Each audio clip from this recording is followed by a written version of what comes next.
दोस्तों, आज की इस वीडियो में हम बात करने वाले हैं ऐसे ग्रह के बारे में जहां आप कभी भी भूलकर नहीं जाना चाहोगे।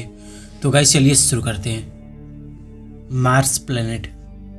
हम पृथ्वी को छोड़कर मंगल ग्रह पर बसने का ख्वाब देख रहे हैं। जैसा वहाँ रहना तो बच्चों का खेल हो। फिल्म में हमने वहाँ आलू उगा लिए तो ऐसा लगता है जैसे हम वहाँ किसान बन जाएंगे और आदिवासियों की तरह जीवन की शुरुआत कर लेंगे। पर हमें यह नहीं भूलना चाहिए कि मंगल ग्रह एक बहुत ही खतरनाक ग्रह है जिसके बारे में शायद आप ना जानते हो। मंगल ग्रह पर धूल का तूफान कुछ ही घंटों में उठता है और अपनी धूल में पूरे ग्रह को लपेट लेता है। सोलर सिस्टम के सबसे बड़े धूल के तूफान मार्स पर ही उठते हैं। इस धूल के तूफान का साइज माउंट एवरेस्ट से भी बड़ा होता है और इसकी स्पीड 300 किलोमीटर प्रति घंटे की होती है। धूल का यह तूफान इतना डेंस होता है कि मार्स की सतह तक सूरज की लाइट ठीक से नहीं पहुंच पाती। घंटे भर में बना यह तूफान कई हफ्तों तक मार्स को अपने माया जाल में फंसा कर रखता है। मार्स के तूफान नॉर्मली मार्स के 7.1 किलोमीटर गहरे गड्ढे में मौजूद धूल से उठते हैं। इस गड्ढे के अंदर का तापमान मार्स की सतह से 10 डिग्री सेल्सियस ज़्यादा होता है। इस क्रेटर के आसपास जैसे कि कोई छोटा मोटा तूफान उठता है तो इस क्रेटर की धूल और टेम्परेचर में 10 डिग्री सेल्सियस के अंतर का तापमान उस तूफान को काफ़ी ज़्यादा शक्तिशाली बना देता है। इतना ही नहीं, यह पूरे मार्स को अपने अंदर ढक लेता है। जुपिटर। सोलर सिस्टम का सबसे बड़ा ग्रह जुपिटर है। इसे एक फेल्ड स्टार भी कहते हैं। अब यह फेल्ड स्टार क्या है? जुपिटर को ऐसा इसलिए बोला जाता है क्योंकि इसके अंदर में सेम वही एलिमेंट है जो हमारे सूरज में पाए जाते हैं, यानी कि हाइड्रोजन और हीलियम। लेकिन जुपिटर में इतना मास नहीं है कि यह अपनी खुद की शक्ति और टेम्परेचर से हाइड्रोजन को हीलियम में फ्यूज कर ले जिससे ये एक सूरज बन जाए। इस ग्रह का वायुमंडल यहाँ पर पृथ्वी की साइज से 2 से 3 गुने बड़े तूफान पैदा करता है।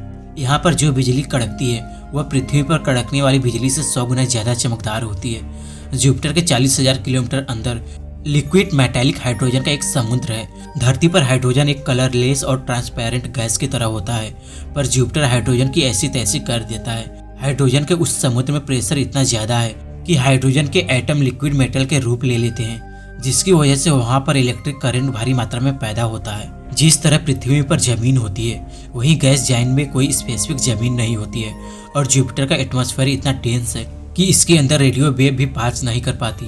अगर हम कोई यान इसके अंदर भेज भी देते हैं तो हम उस यान से कभी कनेक्ट नहीं हो पाएंगे क्योंकि हम कम्युनिकेशन के लिए रेडियो वेव का इस्तेमाल करते हैं और रेडियो वेव तो इसके एटमॉस्फेयर में ही एब्जॉर्ब हो जाएगा। कुल मिलाकर इस ग्रह पर जाना एक सपना दिखने जैसा है। Wasp 12b। इस प्लेनेट के लिए सिर्फ एक लाइन कहेंगे, हॉटेस्ट प्लेनेट एवर डिस्कवर्ड। इससे गर्म ग्रह हमें आज तक नहीं मिला। यह ग्रह अपने तारे का चक्कर इतने करीब से लगाता है कि आज तक ऐसा कोई प्लेनेट नहीं मिला जो अपने हॉट स्टार का चक्कर इतने करीब से लगाए। इस ग्रह की सतह का औसतन तापमान हमेशा 2200 डिग्री सेल्सियस तक रहता है। इतने तापमान में ह्यूमन बॉडी वेपराइज हो जाए। इसकी सतह का तापमान सूरज की सतह के तापमान से 56% कम है, यानी कि एक ग्रह और एक तारे के बीच सिर्फ 56% टेम्परेचर का डिफरेंस। हैरानी वाली बातें तो यह है, इस ग्रह की सतह लावा से 2 गुना ज़्यादा गर्म है। यह जुपिटर से थोड़ा बड़ा है और इतने गर्म होने के कारण इसे हॉट जुपिटर भी कहा जाता है। यह अपने तारे से 34 लाख किलोमीटर दूर है, वहीं पृथ्वी सूरज से लगभग 15 करोड़ किलोमीटर दूर है। इतने करीब होने के कारण पृथ्वी का एक दिन इस ग्रह पर 1 साल गुजर जाता है। Carrot EXO-3b। इस प्लैनेट को कैरोट 3 भी कहते हैं। यह आज तक का खोजा गया सबसे डेंस प्लैनेट है। इसका साइज जुपिटर के जितना है। यह डेंस होने की वजह से यह जुपिटर से 20 गुना ज़्यादा भारी भी है। यह ग्रह लीड से भी 2 गुना ज़्यादा डेंस है। यहाँ की ग्रेविटी पृथ्वी से 50 गुना ज़्यादा है। 100 किलो के आदमी का वेट इस ग्रह पर 5000 किलो का होगा। इतने डेंस होने की वजह से इस ग्रह में एटमॉस्फेयर प्रेशर इतना ज़्यादा है कि अगर कोई इंसान इस ग्रह पर खड़ा हो जाए तो इसकी ग्रेविटी और एटमॉस्फेयर प्रेशर इस इंसान की बॉडी कुछ सेकंड में ही चूर चूर हो जाएगी।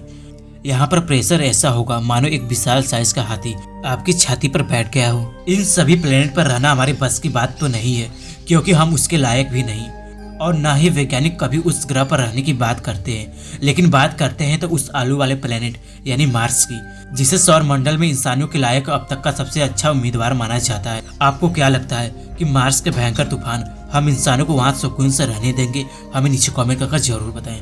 सो गाइस, आज के लिए बस इतना ही। ऐसे इंटरेस्टिंग वीडियो देखने के लिए हमारे चैनल स्पेस कैट को सब्सक्राइब करना ना भूलें।